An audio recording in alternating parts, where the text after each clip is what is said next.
किसने दिया? Father of modern psychiatric Philippe Pinel कहलाता है। इंडियन साइकेट्रिक का फादर डॉक्टर विद्यासागर है।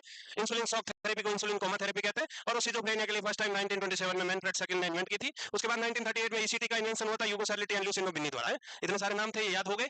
इसके आगे का देखें आज इंपॉर्टेंट माइलस्टोन कि साइकोलॉजी वर्ड किसने दिया। द वर्ड साइकोलॉजी किसने दिया, तो साथ साथ लिखते रहे, इसमें समझने वाला कुछ नहीं है। ये नाम है दोस्तों के, याद करने पड़ेंगे। तो रुडोल्फ गोखले नाम के आदमी ने साइकोलॉजी वर्ड को कॉइन किया। इसके अलावा साइकोलॉजी वर्ड साउल और लोगस से बना हुआ है, स्टडी ऑफ माइंड है। इसके अलावा फादर ऑफ साइकोलॉजी कहें तो किसको कह देंगे? ये ऐसे ऐसे छोटे क्वेश्चन आपको एग्जाम में कभी कभी 2 नंबर दिलवा सकते हैं, और यही 1 या 2 नंबर आपको लाख रुपए तक भी ले जा सकते हैं। किसने दिया? फादर ऑफ साइकोलॉजी कौन है? विल्हेम वुंड है। कौन है? Wilhelm wound. वहीं अगर सोशियोलॉजी के फादर की बात करें तो अगस्ते कॉम्टे है। ये नाम याद रखना है, ऐसे क्वेश्चन बहुत बार आते हैं। फर्स्ट मेंटल हॉस्पिटल कहां बना? तो विल्सबर्ग वर्जीनिया में बना। First mental hospital in the world कहां बना? तो विल्सबर्ग वर्जीनिया यूएस में बना इन 1773। तो यहाँ आपको 2 नाम याद रखने हैं, 3 नाम कि साइकोलॉजी वर्ड किसने दिया, तो किसने दिया है? रुडोल्फ गोखले ने दिया। फादर ऑफ साइकोलॉजी पूछ लिया जाए तो विल्हेम वुंड है। सोशियोलॉजी के फादर के बारे में पूछ लिया जाए तो अगस्ते कॉम्टे। और साइकेट्री के फादर तुमको पता है, जल्दी जल्दी लिख ले ये 3 दोस्तों के नाम। हाँ, जनरल वाले दिख नहीं रहे, कोई भी नहीं है। हाँ, तो जनरल को 50% चाहिए, उसका है नहीं है तो कहां से दिखेंगे? ऐसा नहीं हो सकता, क्या कुछ भी हो सकता है? हाँ हाँ हाँ, तो जनरल को 50% क्वालिफाइंग मार्क चाहिए, 50% आए नहीं है तुम्हारे, तो जनरल की सीट खाली रहेगी। अब सोचो क्या हाल है तुम्हारे कि 50% नंबर नहीं आ रहे यार। 50% किसको बोलते हैं? ऐसे हालात पे तरस खा के मेहनत करो ना, और यार क्या करते हो? 50% मार्क्स किसको बोलते हैं भाई? सीधा आधा, हाफ। तो हाफ मार्क्स लाना तो बहुत इजी काम है, और तुम्हारे लिए पता नहीं क्या टफ होता जा रहा है ये। तरीके बदलो, पढ़ने के तरीके बदलो, ड्यूरेशन बढ़ाओ, है, बुकें बदलो, नोट्स बदलो, कुछ तो करो। 50% तक अगर नंबर नहीं आ रहे तो ये अच्छी बात नहीं है। 50% बहुत कम मार्क्स है। 70% थोड़ी मांगे भाई, 50% ओनली। 50% मतलब 100 क्वेश्चन में से 50। नेगेटिव मार्किंग भी नहीं थी, कोई नेगेटिव होती नहीं है, क्वालिफाइंग है। हुई है? नहीं हुई होगी, नहीं हुई होगी, पक्का है, वो तो बाद में पता चलेगा, डिटेल पूरी देखोगे तो। नहीं हुई होगी। वो हमको लगता है बाद में एग्जाम दे के आगे कि मेरे 70 राइट हो रहा है, 20 ही गलत होंगे, पर वो 20 की जगह 40 होते हैं गलत। कितने होते हैं? 40। क्योंकि एग्जाम एंजाइटी इतनी ज्यादा होती है कि क्वेश्चन ही धुंधला दिखता है, बाहर आके तुम एक्चुअल क्वेश्चन आया कुछ होता है, बाहर आके हम उसको कुछ और समझ के समझते हैं हाँ मेरा राइट है, एक्चुअल में वो क्वेश्चन अलग होता है। कोई बात नहीं, पढ़ो। तो ये 3 नाम याद रह जाएंगे। साइकोलॉजी वर्ड किसने दिया? रुडोल्फ गोखले ने दिया। Father of psychology Wilhelm Wundt है। Father of sociology Auguste Comte. चलो आगे, हो गया? लिख पाए? नहीं, अभी कुछ लोग यूं कर रहे हैं। और ऐसे छुपे हुए क्वालिफाइंग कौन है? अरे बता दिया करो, बताने से कोई नुकसान नहीं होता। ज्ञान और सफलता छुपाने की जरूरत नहीं होती, बता सकते हो। पता नहीं कैसी आदतें पाली है? कहां से सीखे हुए ऐसी आदत? हम्म भाई साहब, मैं तो कुछ नहीं छुपाता।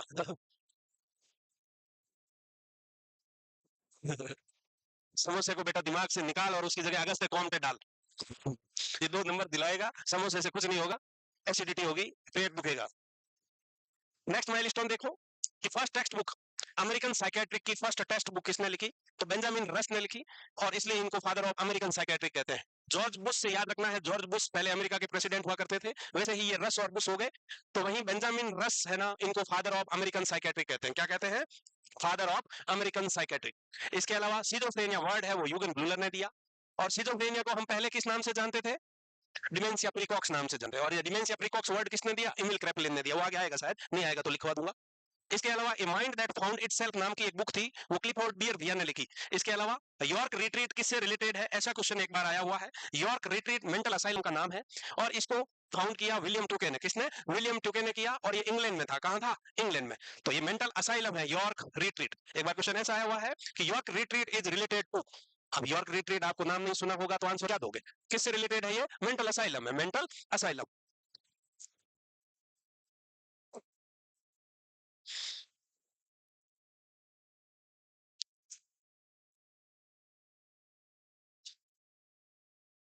कोई आंख में खटक रहा है, कौन है बे? है कोई? कौन है? समोसा? अच्छा। तो first psychiatric text book Benjamin रस ने लिखी, इसलिए इनको फादर ऑफ अमेरिकन साइकेट्रिक कहते हैं। वही माइंड दैट फाउंड इटसेल्फ नाम की बुक लिखी क्लिफोर्ड बियर ने। वही यॉर्क रिट्रीट नाम का मेंटल असाइलम विलियम टुके ने एस्टैब्लिश किया। सिजोफ्रेनिया वर्ड को यूगन ब्लूलर ने दिया। किसने दिया? यूगन ब्लूलर ने। इसके अलावा यूगन ब्लूलर ने fundamental symptom 4A symptom, fundamental symptom और 4A सिम्टम ऑफ सिजोफ्रेनिया दिया। क्या दिया इन्होंने? 4A symptom of schizophrenia. और सिजोफ्रेनिया में पढ़ेंगे अपन आगे सिम्टम्स। इन्हीं 4A सिम्टम को हम फंडामेंटल सिम्टम्स बोलते हैं। क्या बोलते हैं? Fundamental symptom of schizophrenia.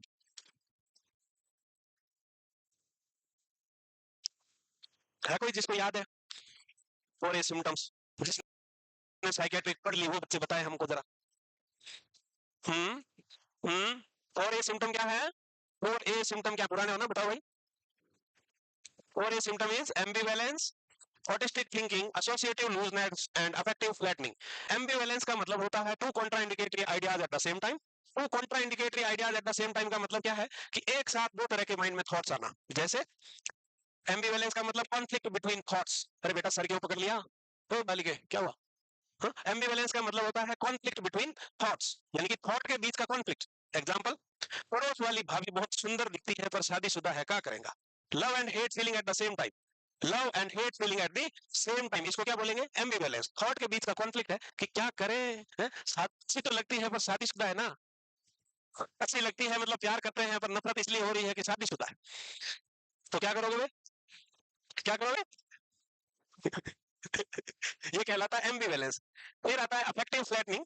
Affect का मतलब होता है emotions, outward expression of emotion. Affect का मतलब क्या है? Outward expression of emotion. जैसे अभी मैंने इसको डांट दिया, ये यहीं बैठ गई ऐसे रोने लग जाए, ये मुंह बना वैसा वाला, ये क्या अफेक्ट है?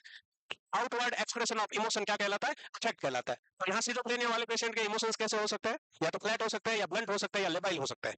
फ्लैट, ब्लंट और लेबाइल। या तो इमोशनल रेस्पॉन्स कम होगा, या फिर बिल्कुल नहीं होगा, और या फिर चेंज वाला होगा। एक बार हंसते हंसते कि हा हा हा लो, ये क्या है? लेबाइल मूड कहलाता है। क्या कहलाता है? ये लेबाइल इफेक्ट। हंसते हंसते रो देना, रैपिडली चेंज इन इमोशन, क्या कहलाते हैं? Labile effect. ये आगे लिखाऊंगा मैं,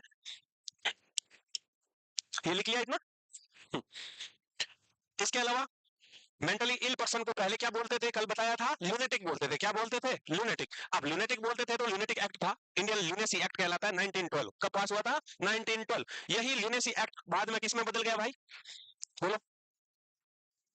हाँ, ये 1987 में किस में बदल गया? मेंटल हेल्थ एक्ट में बदल गया। यही मेंटल हेल्थ एक्ट 2017 में किस में बदल गया? Mental Health Care Act 2017। ठीक है, वो आगे भी आएगा, आगे और लिखवा देंगे। इसके अलावा इंसुलिन शॉक थेरेपी तुमको पता है, कल बता दिया था। ईसीटी फर्स्ट टाइम 1938 में, भी याद है। हाँ, ये क्वेश्चन आता है कि किसने बोला, कौन सी कमेटी ने रिकमेंड किया कि नर्सिंग वालों को भी साइकेट्रिक पढ़ाओ? ऐसा कौन बोला? तो ऐसा बोला मुदलियार कमेटी। नर्सिंग में साइकेट्रिक सब्जेक्ट को ऐड करने की सिफारिश कौन सी कमेटी ने करी? तो याद रखना है, मुदलियार कमेटी। इसी की वजह से तुमको ये सब्जेक्ट पढ़ना पड़ रहा है, यही है मुदलियार कमेटी। बेकार कमेटी थी? ऐसा कुछ नहीं है। साइकेट्रिक में टर्मिनोलॉजीज है, वो याद कर लो, मतलब साइकेट्रिक हो जाएगी। सबसे इजी और बेसिक है, बट आप पढ़ना नहीं चाहते, इंटरेस्ट नहीं लेते। क्योंकि क्या है, तुमको इंटरेस्ट सिर्फ किस में आता है? ओ माय गॉड, हार्ट में ब्लड इधर गया, एमआई में किधर क्या हुआ, वो है ना, वही आता है, इतना ही। उसी में इंटरेस्ट आता ना। एटीएल फ्लटर हो गया, फिब्रिलेशन हो गया, वो अच्छा लगता है। तो मुदलियार कमेटी के रिकमेंडेशन से साइकेट्रिक सब्जेक्ट नर्सिंग करिकुलम में ऐड हुआ, इतना याद रखना है। Insulin shock therapy 1927 Manfred Sakel ने डिस्कवर की सिजोफ्रेनिया के ट्रीटमेंट के लिए। वहीं साइकोसिस के ट्रीटमेंट के लिए 1938 में यूगो सर्लिटी एंड लुसिनो बिन्नी नाम के इंसान ने फर्स्ट टाइम ईसीटी यूज की। और ये जो साइकोसिस वर्ड है, ये किसने दिया? कोई है उसका नाम जानने वाला? साइकोसिस वर्ड गिवन बाय, अरे कोई तो नाम बोलो।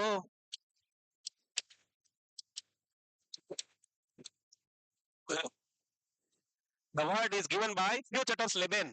इस नाम के इंसान ने क्या दिया? साइकोसिस वर्ड दिया। और साइकोसिस वर्ड का मतलब होता है it's an major disturbance of personality, thought, behaviour and emotion. सभी चीजों का सीवियरली डिस्टर्ब होना क्या कहलाता है? साइकोसिस कहलाता है। साइकोटिक डिसऑर्डर कौन कौन से होते हैं? साइकोटिक डिसऑर्डर में क्या क्या आता है? साइकोटिक में आता है एक फंक्शनल, एक ऑर्गेनिक, वो क्लासिफिकेशन में पढ़ेंगे। तो साइकोटिक फंक्शनल में सिजोफ्रेनिया और मूड डिसऑर्डर्स आएंगे। ऑर्गेनिक में आपको डिलीरियम और डिमेंशिया देखने को मिलेगा। ये तो नाम नाम याद करो तुम। Mudaliar committee psychiatric subject add किया नर्सिंग करिकुलम में। मैनफ्रेड शकील ने इंसुलिन शॉक थेरेपी, साइकोसिस वर्ड फ्यूचर्स लेबेन ने दे दिया, और ल्यूनेसी एक्ट है जो 1912 में पास हुआ। ठीक बात है, चले आगे।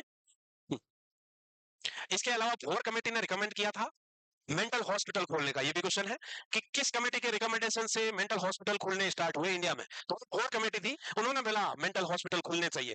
तो वोर कमेटी के रिकमेंडेशन से सबसे पहले इसी कमेटी ने रिकमेंड किया था और इसी कमेटी के अंडर 5 मेंटल हॉस्पिटल खुले यहाँ। इसके अलावा सिगमंड फ्रूड को father of psycho analytic theory बोलते हैं, फादर ऑफ साइको एनालिसिस बोलते हैं। सिगमंड फ्रूड को क्या बोलते हैं? Father of psychoanalysis, father of psychoanalysis. इसके अलावा सिगमंड फ्रूड ने क्या दिया? साइकोसेक्सुअल थ्योरी दी। क्या दी? Psychosexual theory. इसके अलावा सिगमंड फ्रूड ने डिफेंस मैकेनिज्म डिस्क्राइब किए। क्या किए? Defence mechanism. क्या होता है defence mechanism? Defence mechanism are the coping mechanism which is used by individual in everyday to prevent ego from anxious situations. Anxiety producing situation से बचाने के लिए जो हम बहाने बनाते हैं, क्या है डिफेंस मैकेनिज्म? क्या है? बहाने। डिफेंस का मतलब क्या होगा? डिफेंस का मतलब है प्रोटेक्शन है। प्रोटेक्शन किससे? टेंशन, एंजाइटी और स्ट्रेस से। किसको? हार्ट होने से बचाना, ईगो को। तो ईगो हार्ट कब होगा? जैसे किसी का प्री में सिलेक्शन नहीं हुआ, तो सिलेक्शन नहीं होना बुरा तो लगेगा, नेचुरल सी बात है, हार्ट होगा कि अरे यार सिलेक्शन नहीं हुआ, गिल्टी फील होता है, हार्ट होता है। अब इस हार्ट होने से रोकने के लिए इंसान क्या करता है? अलग अलग तरह के डिफेंस मैकेनिज्म का यूज करता है। कैसे? कुछ बच्चे कहेंगे कि पेपर अच्छा नहीं आया, जनरल का किसी का नहीं हुआ है, जनरल वाला कोई नहीं है, पेपर लेंदी था, या फिर पूरे अटेम्प्ट नहीं कर पाई, 2 क्वेश्चन और कर लेती, क्लास में पढ़ाया वो नहीं आया। ये सब क्या है? ये सब बहाने हैं अपने मन को समझाने के लिए कि सिलेक्शन क्यों नहीं हुआ। तो ये डिफेंस मैकेनिज्म है। ये क्या है? Defence mechanism. अपन पूरे डिटेल में पढ़ेंगे आगे डिफेंस मैकेनिज्म को, कि ईगो को हार्ट होने से बचाने के लिए डेली बनाए जाने वाले बहाने क्या कहलाते हैं? Defence mechanism. इनको coping mechanism, mental mechanism, ego defence mechanism के नाम से जाना जाते हैं। सिगमंड फ्रॉइड के बारे में याद रखना है कि सिगमंड फ्रॉइड ने साइको एनालिटिक थ्योरी दी, इसलिए इनको फादर ऑफ साइको एनालिसिस बोलते हैं। इसके अलावा सिगमंड फ्रॉइड ने डिफेंस मैकेनिज्म डिस्क्राइब किए। इसके अलावा सिगमंड फ्रॉइड ने साइकोसेक्सुअल थ्योरी दी। साइकोसेक्सुअल थ्योरी की स्टेजेस होती है 5। क्या है वो? Oral, anal, phallic, latency and genital stages है। वो भी आगे अपन डिटेल में पढ़ेंगे। आगे लिख के next, first time lithium treatment में यूज हुआ 1949 में। लिथियम ड्रग है, लिथियम एक ड्रग है, ये फर्स्ट टाइम डिस्कवर हुई और फर्स्ट टाइम मेनिया के लिए यूज किया। किसने किया? जॉन केड ने किया। जॉन केड भैया ने फर्स्ट टाइम लिथियम। और लिथियम क्या है? Drug of choice for mania and bipolar disorder. Drug of choice for bipolar और मैनिक एपिसोड और मेनिया, याद रखना है ये भी। और लिथियम क्या है? एंटी सुसाइडल ड्रग है, एंटी सुसाइडल ड्रग, सुसाइड के आइडियाज को मिनिमाइज कर देती है। एंटी सुसाइडल ड्रग क्या है? ऐसा क्वेश्चन आया हुआ है, तो आपको याद रखना है वो कौन है? वो है लिथियम। लिथियम भी आगे अपन बाइपोलर डिसऑर्डर, जब मूड डिसऑर्डर पढ़ेंगे उसमें अपन डिटेल में पढ़ेंगे इसको। अभी के लिए इंट्रोडक्शन में इतना बहुत है कि लिथियम का क्या मामला है। इसके अलावा वर्ल्ड सिजोफ्रेनिया डे कब मनाया जाता है? तो याद रखना है 24 मई वर्ल्ड सिजोफ्रेनिया डे मनाया जाता है, 24 मई। इसके अलावा एंटीसाइकोटिक ड्रग है पहली वाली, सबसे पहली एंटीसाइकोटिक ड्रग 1952 में क्लोरप्रोमाजिन। कौन सी थी? क्लोरप्रोमाजिन। एंटीसाइकोटिक वो ड्रग होती है जो मेनली सिजोफ्रेनिया को ट्रीटमेंट के लिए दी जाती है। किसके लिए दी जाती है? सिजोफ्रेनिया के लिए ट्रीटमेंट के लिए दी जाती है। सिजोफ्रेनिया आगे अपन डिटेल में पढ़ेंगे। पहली साइकेट्रिक नर्स कौन थी? तो लिंडा रिचार्ड्स थी। कौन थी? लिंडा रिचार्ड्स, ये भी याद रखना होगा नाम। और man is a social animal, ऐसा कौन बोला? ऐसा अरिस्टो बोला। कौन बोला? Aristotle. Man is a social animal, he cannot live और survive alone, he needs friends, family, society, ये सब चाहिए उसको, अकेला नहीं रह सकता इंसान, उसको चाहिए सोसाइटी, फैमिली, फ्रेंड्स, ये सब चाहिए। ऐसा कौन बोला? तो याद रखना है आपको, अरिस्टो बोलो या अरिस्टोटल बोलो, एक ही बात है। इतना याद रखो कि 1949 लिथियम जॉन गेट ने डिस्कवर किया और lithium drug of choice for bipolar disorder और मैनिक एपिसोड है।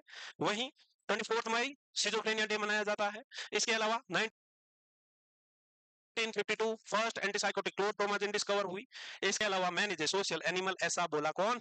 अरिस्टो बोला।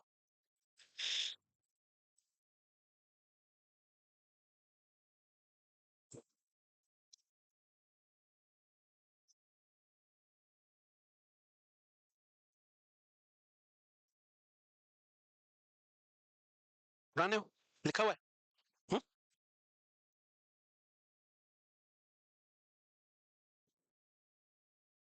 तो अभी तक जो नाम आए हैं वो नाम आपको याद रखने हैं। ये नाम बड़े काम के नाम है भाई, काम आएंगे बहुत। जैसे तुम अपने फ्रेंड्स के नाम याद रखते हो, शीला, मीना, हेमा, सुषमा, वैसे ही इनके भी नाम याद रखने हैं। ये फ्रेंड इन फ्रेंडों से ज्यादा काम आ सकते हैं नौकरी दिलाने में, है ना?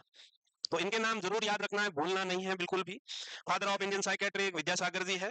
Father of modern psychiatric Philippe Pinel है। Father of American psychiatric Benjamin Rush है। Psychiatric word John Christian Reil ने दिया। है, ये सब याद रखोगे। इसके अलावा सिजोफ्रेनिया वर्ड यूगन ब्लूलर ने दिया। मुदलियार कमेटी ने बोला कि साइकेट्रिक पढ़ाओ नर्सिंग वालों को। बोर कमेटी ने बोला मेंटल हॉस्पिटल खोलो। इसके अलावा मैनफ्रेड शकील ने insulin shock therapy. Ugo Cerletti and Lucio ने ईसीटी। इसके अलावा man is a social animal Aristotle. Lithium 1949 John Cade. इसके अलावा 1952 में क्लोरप्रोमाजिन फर्स्ट एंटीसाइकोटिक ड्रग। ये सारे याद रखना है। और 24 मई सिजोफ्रेनिया डे मनाया जाता है। हो गया लिखे? लो मैच बनाओ, डे का मैच बनाओ, आराम से सॉल्व करो। अभी तुमको सिजोफ्रेनिया वाला तुरंत बताया हुआ है तो मैच करो, कौन किधर मैच होगा है। अच्छा यो क्या लग रहा है? अरे तुमको भी कुछ लग रहा है कि नहीं है? बी? अच्छा सी लगेगा। चलो सी लग रहा है तो सही है, लिख लो, सारे डे लिख लो, चारों डे लिख लो। सिजोफ्रेनिया तो लिखा हुआ है, बाकी के डे लिख लो। मेंटल हेल्थ डे 10 अक्टूबर है। मेंटल हेल्थ डे कब है? 10 अक्टूबर। इसके अलावा सिजोफ्रेनिया डे अभी तुमको बताया था, कौन सा है सिजोफ्रेनिया डे? मई 24। इसके अलावा अप्रैल 2 को क्या है? Autism day and Alzheimer day, dementia day मनाया जाता है सितंबर 21। सितंबर 21। क्वेश्चन नहीं लिखना है, कैसे लिखोगे बे? बोलो बोलो कैसे लिखोगे? कैसे लिखोगे? आंसर तुम्हारे सामने है, ये वाला लिखना है। 1 का सी, 2 का डी, 3 का ए, 4 का बी। तीर तीर बनाऊं? तीर बनाऊं क्या? ये लो, ये किधर आया? इधर आया। लो लिख लिया। कब? सीखो भाई देख के लोगे। अबे हाँ की ना, आग वाली तुम्हारे में तो 30,000 वाली नहीं लग रही अभी तो। हा? लाख तो दूर है, 30,000 वाली आग नजर नहीं आ रही मुरझाए हुए से। अबे समोसा छोड़ दे भाई, छोड़ दे समोसे को आज से, तलाक तलाक तलाक कर दे आज से। है? इसके अलावा 82 में National Mental Health Programme launch हुआ था। कब हुआ था? 1982 में National Mental Health Programme launch हुआ। 87 में एक्ट हुआ। 43 में साइकेट्रिक नर्सिंग कोर्स स्टार्ट हुआ मेल नर्सेज के लिए। कब हुआ? 43 में। इसके अलावा मई मंथ को क्या सेलिब्रेट करते हैं? Mental health awareness month every year. Question है, इसको जीके का मानो किसी का भी मानो, एवरी ईयर मई मंथ में सेलिब्रेट किया जाता है क्या? Mental health awareness month. जैसे इस बार क्या क्वेश्चन आया था? पोषण मंथ है कि पोषण मंथ था, क्या था वो? हाँ, पोषण माह कौन सा है? सितंबर ही है। हाँ, तो मई मंथ सेलिब्रेट किस लिए करते हैं? तो मेंटल हेल्थ के बारे में अवेयरनेस फैलाने का मंथ है, वो कौन सा है? मई मंथ है। जितना ज्यादा जीके याद रखोगे उतना ही फायदे में रहेगा, क्योंकि रिसेंट के डेज जो ट्रेंडिंग डेज होते हैं वो जरूर आता है। रिसेंट लॉन्च कोई गवर्नमेंट की स्कीम हो गई, प्रोग्राम हो गया, वो क्वेश्चन ही आता है आपके करंट जीके में। और अभी मोदी गवर्नमेंट में जो भी रिसेंटली सारी स्कीमें लॉन्च हो रही है हेल्थ से related, maternal and child related, immunization related, सब कॉन्ट्रासेप्टिव रिलेटेड, सब उन पे ही क्वेश्चन आता है। पर लड़कियां क्या है, अखबार तो पढ़ती नहीं है, न्यूज नहीं पढ़ती वो बिल्कुल। अभी मैं टेस्ट कर लेता हूँ जीके लड़कियों का, देखना, अभी देखना बहुत है, अभी टेस्ट करूँ, देखो।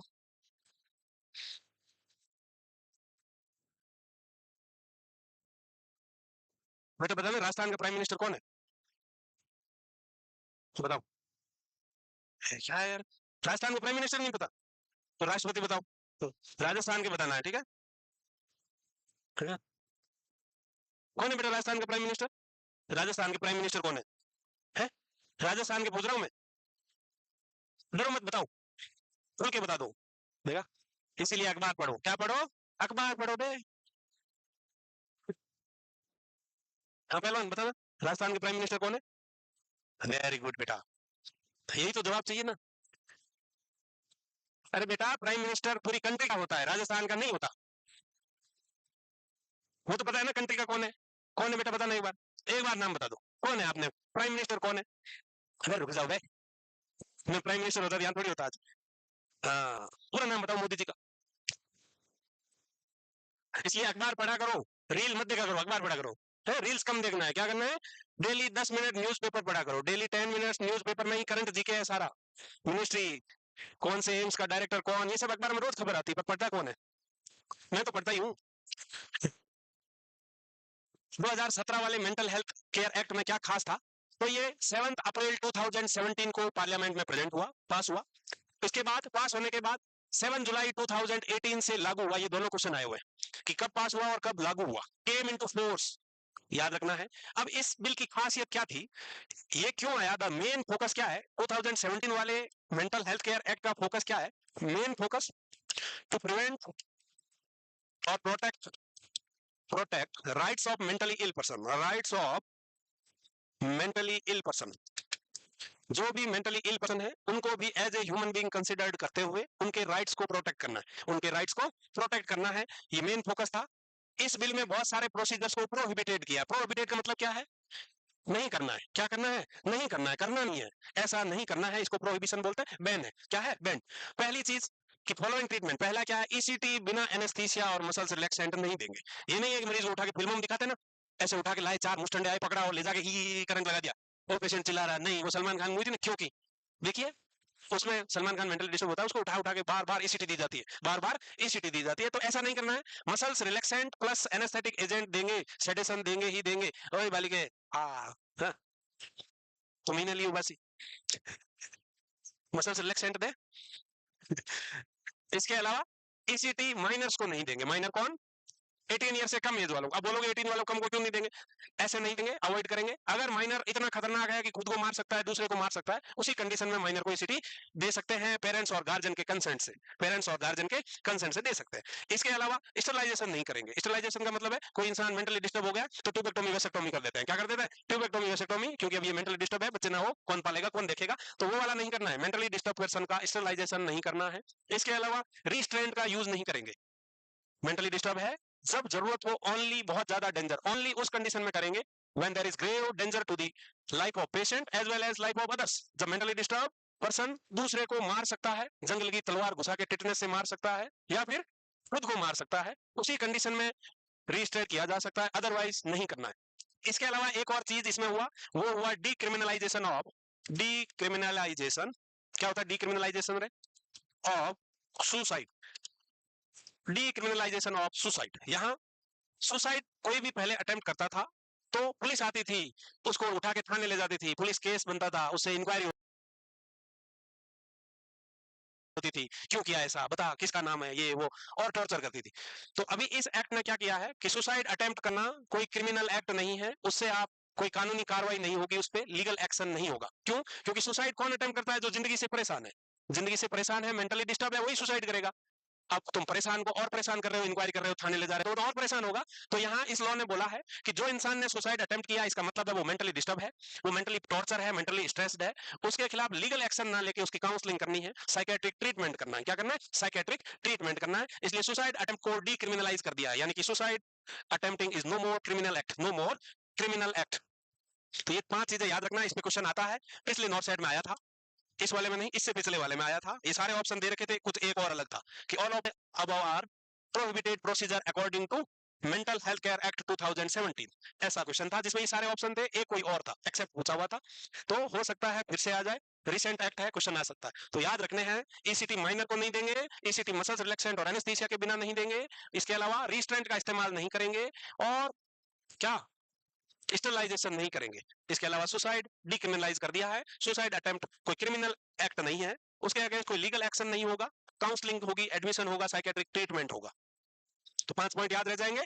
द मेन पर्पज इसका यही था, पेशेंट के राइट को प्रोटेक्ट करना है, पेशेंट के राइट्स को प्रोटेक्ट करना है। जैसे बाकी ह्यूमन बीइंग के राइट्स होते हैं, वैसे ही मेंटली इल पर्सन के भी सेम तरह के राइट्स है, सेम तरह के राइट्स है। वो भी इंसान है भाई, वो भी इंसान है, मेंटली डिस्टर्ब कोई भी हो सकता है, दिमाग के तार कभी भी हिल सकते हैं, शॉर्ट सर्किट होते ही इंसान मेंटली डिस्टर्ब हो सकता है। तो याद रखने हैं ये सारे। लिख पाए हो? लिख पाए कि लिख रहे हो? लिख रहे हैं अभी?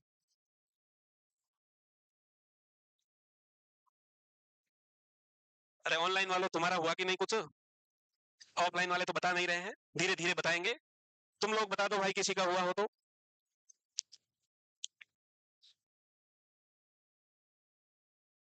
हो गया लिखे? अरे दिमाग में भी लिख रहे हो कि नहीं कुछ? नहीं, सिर्फ कॉपी में लिखोगे, दिमाग में नहीं? कितने मुझे वैसे चेहरे दिख रहे हैं आज, उदास चेहरे, आई डोंट लाइक। अरे हंसो, क्या हो गया ऐसा? अरे कुछ ना हुआ है, एग्जाम है, एग्जाम आते रहेंगे जाते रहेंगे, बहुत एग्जाम आएंगे जिंदगी में। हम्म? असफलता एक चुनौती है, उसे स्वीकार करो। असफलता एक चुनौती है, इसे स्वीकार करो। देखो, जांचो, परखो, क्या कमी रह गई थी, आगे इसे सुधार करो। तो इसमें इतना उदास होने की जरूरत नहीं है, दुनिया नहीं लुट रही है एक एग्जाम से, बहुत एग्जाम आएंगे, अभी फिर है 4 महीने 5 महीने बाद फिर आ जाएगा, उसमें उखाड़ लेना कुछ। तो उदास काहे हो रहे हो? हम्म? घर वाले कह रहे हैं शादी करवाएंगे अब, तो क्या हो गया? शादी के बाद भी पढ़ाई हो सकती है। हम्म? शादी के बाद भी पढ़ाई हो सकती है। मेरी तो जो भी शादी होती ही हुई लगी थी, मेरी तो जॉब भी शादी करी उसके 4 महीने में नौकरी लगी थी, तो हो सकता है तुम्हारी कृपा में वही अटकी हुई हो, तुम्हारी कृपा में वही फंसी पड़ी हो गई। तो पढ़ाई तो कभी भी कर सकता है इंसान, शादी वादी कोई मायने नहीं रखती, पढ़ाई हो सकती है, बस खुद की नीयत होनी चाहिए। वर्ल्ड मेंटल हेल्थ डे के थीम क्या क्या रहे हैं पिछले 4 सालों के, ये भी क्वेश्चन आ सकता है, रिसेंट थीम का क्वेश्चन आ सकता है, क्योंकि एग्जाम है अक्टूबर में ही, और अक्टूबर में ही मेंटल हेल्थ डे है, तो हो सकता है इस ईयर वाला थीम आ जाए और आपको 2 नंबर दिलवा दे। तो थीम याद रखना है 24,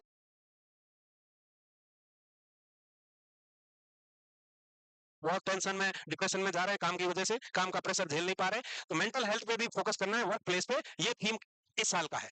पुराना वाला क्या है कि mental health is an universal human right, 23 का थीम था हर इंसान का राइट है कि वो मेंटली हेल्थी हो। 22 का थीम कि सबके लिए ग्लोबल प्रायोरिटी, पूरे वर्ल्ड में ग्लोबली प्रायोरिटी देनी है, मेंटल हेल्थ को बढ़ावा देना है, तो ग्लोबली प्रायोरिटी देनी होगी मेंटल हेल्थ को।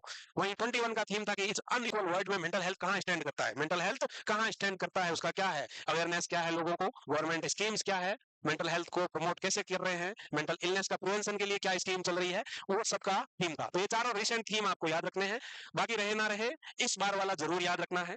इसके अलावा साइकेट्रिक नर्सिंग की पहली बुक कौन लिखा, हैरेट बेली ने लिखा। किसने लिखा, हैरेट बेली। एक और दोस्त का नाम आया है, अमेरिकन साइकेट्रिक की टेक्स्ट बुक लिखी थी किसने, बेंजामिन रस ने, वो अमेरिकन साइकेट्रिक थी। ये है साइकेट्रिक नर्सिंग की पहली बुक, साइकेट्रिक नर्सिंग की पहली बुक है वो हैरेट बेली ने लिखी। तो थीम जरूर याद रखें, ये वाला थीम मेंस एग्जाम में देखने को मिल सकता है। ये मत सोचना कि हमारा तो भाई नहीं क्यों याद रखा है, अगर कभी तो होगा, उदास ना हो बे, हो जाएगा, सबका होगा। वक्त को बदलने में वक्त लगता है, ये तुमको पता ही है, फिर काहे उदास हो रहे हो। हुँ? अभी तुमको मोटिवेट करने का कोई इंजेक्शन भी नहीं है, है क्या है, समोसा? ये समोसे ने दिमाग का गुड़ गोबर किया तुम्हारे दिमाग में चीजें जा नहीं रही है, इसकी एक निंजा टेक्निक है, दिमाग में चीजें नहीं जा रही है उसकी, वो निंजा टेक्निक तुमको पता ही होगी, नहीं पता क्या?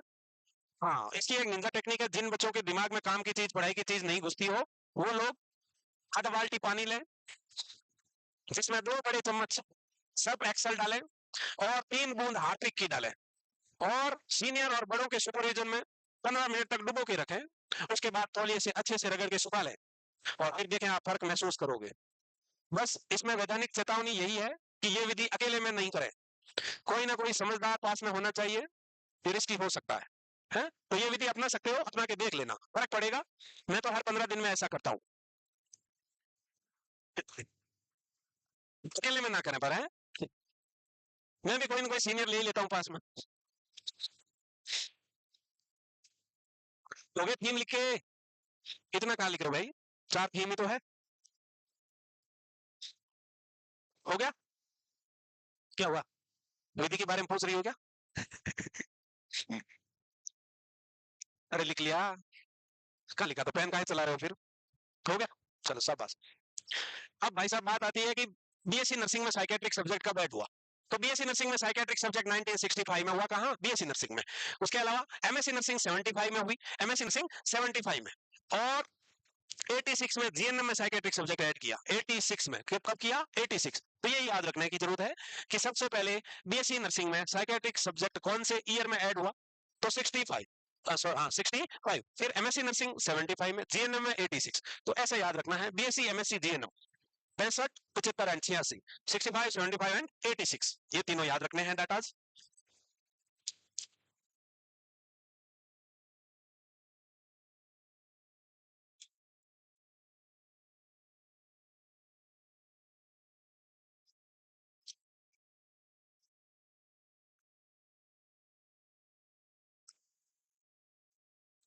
जैसे जैसे लिखते जा रहे हो पीछे का भूलते जा रहे हो क्या, फोन काहे चला रही बेटा, रील देख रही है बीच में, क्या आया, तो कोई मैसेज आया ऐसे टिम, कोई मैसेज आया, अच्छा, क्या कह रहा है मैसेज, अच्छा, ठीक है, नॉर्थ साइड के बारे में ही पूछ रहा है मैसेज, ठीक है चलेगा। 65 में बीएससी नर्सिंग में ऐड किया साइकेट्रिक सब्जेक्ट, 75 में फर्स्ट टाइम साइकेट्रिक स्पेशलिस्ट से एमएससी शुरू हुआ, इसके अलावा जीएनएम में 86 में, जीएनएम में 86, तीन चीज लिख ली हो तो आगे चल लेते हैं, लिख ली क्या भाई? अब बात करते हैं क्या कारण है कि इंसान मेंटली डिस्टर्ब हो जाता है, काहे पगला जाते हो बे, हैं, पगला काहे बन जाते हैं? तो पगला बनने के कारण क्या-क्या है? तो biological factor, psycho social factor, socio cultural factor और अदर फैक्टर। इन फैक्टरों को हम वन बाय वन देखते हैं। सबसे पहले देखें बायोलॉजिकल फैक्टर। तो psycho social factor, socio cultural factor और अदर फैक्टर। इन फैक्टरों को हम वन बाय वन देखते हैं। सबसे पहले देखें बायोलॉजिकल फैक्टर। तो बायोलॉजिकल का मतलब क्या है? बायोलॉजी। बायोलॉजी का मतलब होगा genetic, hereditary, family history, personality traits ही ऐसे हैं। तो वो सब किसमें आएगा? बायोलॉजिकल फैक्टर में आएगा। तो बायोलॉजिकल में जेनेटिक हिस्ट्री आ गया, कंजेनाइटल एनोमलीज हो गया, फैमिली हिस्ट्री हो गई। क्या हो गया? कंजेनाइटल एनोमली और फैमिली हिस्ट्री हो गई। वहीं जेनेट कॉन्स्टिट्यूशनल फैक्टर में क्या आएगा? कॉन्स्टिट्यूशनल फैक्टर का मतलब है पर्सनैलिटी ट्रेट्स, जीन्स। जैसे कई इंसान की मेलनकोलिक पर्सनैलिटी होती है। कैसी होती है? Melancholic personality. वो पर्सनैलिटी जिसको दुखी आत्मा बोलते हैं। क्या बोलते हैं? दुखी आत्मा। दुनिया में कितनी खुशी क्यों ना हो, उसको खुशी नहीं है। मस्त शादी हो रही है, डीजे बज रहा है, लोग नाच रहे हैं, बट वो उदास बैठा है या बैठी है।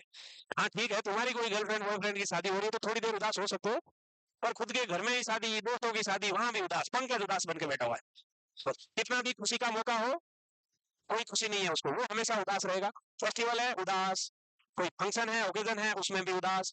किसी ने बहुत अच्छा जोक मारा कि लोग तो हंस हंस के लोग बहुत हो रहे हैं, पर वो वहीं का वहीं उदास। तो वो वाली पर्सनैलिटी है, क्योंकि उसके जीन ऐसे हैं, उसके जीन ही ऐसे हैं कि वो ज्यादा खुश नहीं रहेगा, ज्यादा खुश नहीं होगा। तो कॉन्स्टिट्यूशनल फैक्टर्स में आता है। इसके अलावा सटन ब्रेन का इन्फेक्शन हो गया हो, टॉक्सिन्स हो गए हो या ब्रेन इंजरी हो गई हो, जिसमें भी ब्रेन की फंक्शनिंग अल्टर होगी, इंसान मेंटली डिस्टर्ब हो सकता है। इसके अलावा कोई फिजिकली हैंडीकैप है, फिजिकली हैंडीकैप है बाई बर्थ, किसी के दोनों पैर नहीं है, किसी के दोनों हाथ नहीं है। अब फिजिकली हैंडीकैप होना बहुत ज्यादा स्ट्रेसफुल सिचुएशन है, डिपेंडेंसी है लाइफ लॉन्ग दूसरों पे, कुछ नहीं कर पाना, ये बहुत स्ट्रेसफुल फैक्टर है। इसके कारण भी इंसान मेंटली डिस्टर्ब हो जाता है। या फिर बर्थ में नहीं होके बाद वो फिजिकली हैंडीकैप हो गया, एक्सीडेंट हुआ, दोनों पैर कट गए, तो इंसान मेंटली डिस्टर्ब हो सकता है। तो ये कॉज है, कॉज में ज्यादा लोड लेने की जरूरत नहीं है। ये कि एबनॉर्मल जीन या family history, mental disorder runs family to family, दादा को है तो उसके बेटे को होगा, आगे बेटे को होगा, पीढ़ी दर पीढ़ी रिस्क बढ़ती चलती है, चलता रहता है। फैमिली हिस्ट्री वाला है। ये पर्सनैलिटी ट्रेट्स है, जीन्स है, एबनॉर्मल जीन्स होते हैं जिसके कारण इंसान उदास रहता है, या फिर अलग hyper active, aggressive, violent behaviour या एंसिस वाला रहेगा। सर्टेन टाइप ऑफ इन्फेक्शन और टॉक्सिन्स या ब्रेन इंजरी, वो सारे फैक्टर जो ब्रेन की फंक्शनिंग को अल्टर करते हो, वो सारे फैक्टर भी मेंटली डिस्टर्ब कर सकते हैं। इसके अलावा कोई फिजिकली हैंडीकैप है तो भी इंसान मेंटली डिस्टर्ब हो सकता है। नेक्स्ट फैक्टर आपके साइको सोशल फैक्टर है। यहाँ नाम से दिख रहा है psycho social factor. Maternal deprivation. Maternal deprivation का मतलब क्या है? कि जिसको मम्मी का प्यार ना मिला हो, स्टिमुलेशन नहीं मिला हो, मदर्स लव नहीं मिला हो, नेग्लेक्टेड चाइल्ड बोल सकते हो। नेग्लेक्टेड चाइल्ड, या जन्म लेते ही मदर एक्सपायर हो गई हो, या फिर मदर जन्म लेते ही मदर छोड़ के दूसरे पापा, नए पापा बना के चली गई हो, कुछ भी हो सकता है, जिसके कारण उस बच्चे को मम्मी का प्यार नहीं मिला। तो इससे एक माइंडसेट डेवलप होता है। साइकोलॉजी, फिजिकल डेवलपमेंट के साथ साथ साइकोलॉजिकल भी डेवलपमेंट होता है। इससे डिफेक्टिव साइकोलॉजिकल डेवलप होगा और इंसान आगे चल के मेंटली डिस्टर्ब हो सकता है। पैथोजेनिक फैमिली पैटर्न और इंटरपर्सनल रिलेशनशिप, रोज लड़ाई झगड़े किचकिच, सुबह से शाम तक लड़ाई झगड़े, सुबह से शाम, चाहे घर में हो या कोई भी रिलेशनशिप में हो, लगातार झगड़े इंसान का दिमाग सटका सकते हैं। स्ट्रेस हो गया, टेंशन टेंशन टेंशन, इसमें भी इंसान मेंटली डिस्टर्ब हो सकता है। तो ये साइको सोशल फैक्टर है। क्या फैक्टर है? Psycho social factors. इसके कारण भी इंसान मेंटली डिस्टर्ब होगा। लिखिए 4 लाइन या नहीं? अबे हाँ की ना? ठीक है। Next is socio cultural. Socio cultural में war and violence, war and violence, violence violence वाली बात है ये। लड़ाई झगड़े गृह युद्ध, दो कंट्रीज के बीच, दो कम्युनिटी के बीच, जैसे यूक्रेन और रशिया में चल रहा है, लगातार 3-4 साल से लड़ाई चल रही है आपस में, सारा तहस नहस हो रहा है, कंट्री खत्म हो गया यूक्रेन पूरा, उसके बावजूद लड़ाई चल रही है। अब सोचो वहां के जो नागरिक है, लोग है, उनके क्या हालात है। घर नहीं, कुछ नहीं, घर नहीं, बच्चों की स्कूल नहीं, हॉस्पिटल नहीं, मार्केट नहीं, खाने के भी पैसे नहीं, कैंप में रहते हैं, गुफा बना बना के रखती है आर्मी, रखती है। तो टेंशन में भी इंसान का मानसिक संतुलन बिगड़ सकता है। या फिर इकोनॉमिक और एम्प्लॉयमेंट प्रॉब्लम, पैसा नहीं है, जॉब नहीं है, पैसा नहीं, जॉब नहीं, खिसक सकता है। लगातार मेहनत कर रहा है, ना पैसा है ना नौकरी है, पैसा तो हर चीज में लगता है, बिना पैसे के एक गिलास पानी भी नहीं मिलेगा, है। जमाना ऐसा ही है, पैसा तो चाहिए है पहलवान, पैसा तो चाहिए। इसके अलावा सडन टेक्नोलॉजिकल चेंजेस और रैपिड सोशल चेंजेस, सोसाइटी में एकदम से रैपिड मॉडर्नाइजेशन आ गया, या फिर जॉब में एकदम सडन टेक्नोलॉजी ऐड कर दी गई। जैसे इसका सबसे बड़ा एग्जांपल है पोस्ट ऑफिस। पहले पोस्ट ऑफिस में जो लोग एम्प्लॉय लगे थे पुराने, वो कोई 8th पास है, कोई 10th पास है, जिसको इंग्लिश नहीं आती, कंप्यूटर कभी देखा नहीं, स्मार्टफोन भी चलाया नहीं, सिर्फ डाकिया था, डाक एड्रेस दे के फेंक जाता था, इतना काम करता था पोस्ट ऑफिस। अभी पोस्ट ऑफिस बैंक है, इंश्योरेंस भी करता है, सारी चीजें पोस्ट ऑफिस से होती है, बहुत सारे काम दे दिए एक साथ, कंप्यूटर भी लगा दिए। अब वो पोस्ट ऑफिस वाले एम्प्लॉय रिटायर होने की एज में कहाँ कंप्यूटर सीखेंगे, आंखों से दिखता नहीं, एबीसीडी आती नहीं, कंप्यूटर में क्या काम करेंगे। अब लोग लोग लाइन लगा लगा के खड़े हैं, इंश्योरेंस करना है, पैसे निकालने, एफडी करनी है, कहाँ से करेगा, उसको कंप्यूटर में काम ही नहीं आता। गवर्नमेंट ने तो कंप्यूटर लगा दिए, सिखाया किसी ने नहीं। तो क्या हुआ, टेक्नोलॉजिकल चेंजेस भी आदमी को स्ट्रेस में डाल सकती है। Without proper training sudden changes in technology और sudden social changes, sudden modernisation हो जाए तो पुराने लोग एडजस्ट नहीं हो पाएंगे, पुराने लोग एडजस्ट नहीं हो पाएंगे। जैसे अभी मान लो तुम दादा दादी को मॉडर्न सिटी में ले जाओ, गोवा ले जाओ, और वहीं गोवा बीच पे ही फ्लैट लेके रहने लगे हो। अब वहां गोवा बीच पे दादा दादी जी रोज देखे, बोला ये क्या हो गया है? भाई साहब वहां वहां दादा दादी जी तो पहने हुए पूरा कपड़ा वहां से लेके यहाँ तक, लेके यहाँ से लेके यहाँ तक और पूरा यहाँ तक, और वहां समझ रहे तुम इतने रैपिड चेंजेस भाई साहब के, ये क्या हो गया, कौन सी दुनिया में गए हैं, कपड़े कहाँ गए बे हैं? तो इंसान का दिमाग एकदम से, अब खाने को गांव में खाए हुए दूध दही छाछ राबड़ी रोटी है, वहां मिल रहा पिज्जा बर्गर सैंडविच, तो आदमी क्या खाएगा वो पिज्जा बर्गर सैंडविच, पुराना आदमी। तो ये एडजस्टमेंट नहीं हो पाएगा। हाँ समोसा खा सकते हैं समोसा तुम्हारी तरह पुराना है, तो ये एडजस्टमेंट नहीं हो पाएगा। हाँ समोसा खा सकते हैं समोसा तुम्हारी तरह पुराना है। इसके अलावा अदर फैक्टर, सब्सटेंस अब्यूज और ड्रग्स लेता हो कोई, लगातार ड्रग्स लेने से क्या होता है, ब्रेन की फंक्शनिंग अल्टर हो जाती है। ड्रग्स इंसान क्यों लेता है कि उसका परसेप्शन अल्टर हो जाता है, way of thinking way of behaving सब बदल जाता है, रिलैक्स हवा में उड़ने लगेगा, इसलिए नशा करता है कोई। और कोई नशा क्यों करेगा, दिमाग को हल्का करने के लिए। ऐसे गंदी नाले में लेटा लेटा वो सोचेगा हो स्विमिंग पूल में लेटा हूँ, पी के पड़ा हुआ नाली में, और सपने के क्या पूल है मजेदार है, तो इसलिए पीता है कि नाली भी स्विमिंग पूल की फीलिंग दे सकता है। तो लगातार ऐसा करोगे तो रियलिटी से कनेक्शन हट जाएगा। नाली में पड़े और बोल रहा पूल में लेटा हूं, मतलब क्या है, मेंटल डिस्टर्ब हो, सीधी सी बात है, परसेप्शन अल्टर हो गया, थॉट अल्टर हो गई। इसके अलावा सबसे बड़ी चीज, पगला होने का कारण है हाँ, तो ना बाबू भाग गई, धोखा दे दिया है, धोखा दे दिया सदमे में, पीछे तेरे नाम बन के बैठा हुआ है? चलो ठीक है, ये तो थे कारण, तो इन्हीं सब कारणों से हमको दूर रहने का है, पीछे तेरे नाम बन के बैठा हुआ है?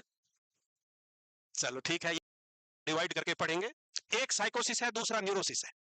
एक कौन है भाई, साइकोसिस, दूसरा है न्यूरोसिस।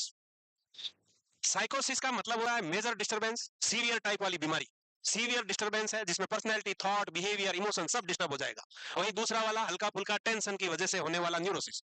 साइकोसिस वर्ड फ्यूचर्स लेबेन ने दिया, वहीं न्यूरोसिस वर्ड विलियम कुलेन ने दिया। किसने दिया, विलियम कुलेन ने दिया। अब साइकोसिस को डिवाइड किया दो पार्ट में, एक फंक्शनल साइकोसिस, दूसरा ऑर्गेनिक साइकोसिस। पहला कौन सा है, फंक्शनल, दूसरा है ऑर्गेनिक। फंक्शनल का मतलब है यहाँ मेनली ब्रेन की फंक्शनिंग अल्टर्ड है और न्यूरोट्रांसमीटर्स का लेवल चेंजेस है। क्या है, न्यूरोट्रांसमीटर्स का लेवल चेंजेस है। इसमें मेनली दो डिसऑर्डर्स आएंगे, एक आएगा सिजोफ्रेनिया, दूसरा आएगा मेनिया और डिप्रेशन, यानी कि मूड डिसऑर्डर। क्या आएंगे, मेनिया और डिप्रेशन, इसको हम बोलते हैं मूड डिसऑर्डर। क्या बोलते हैं इन दोनों को, मूड डिसऑर्डर।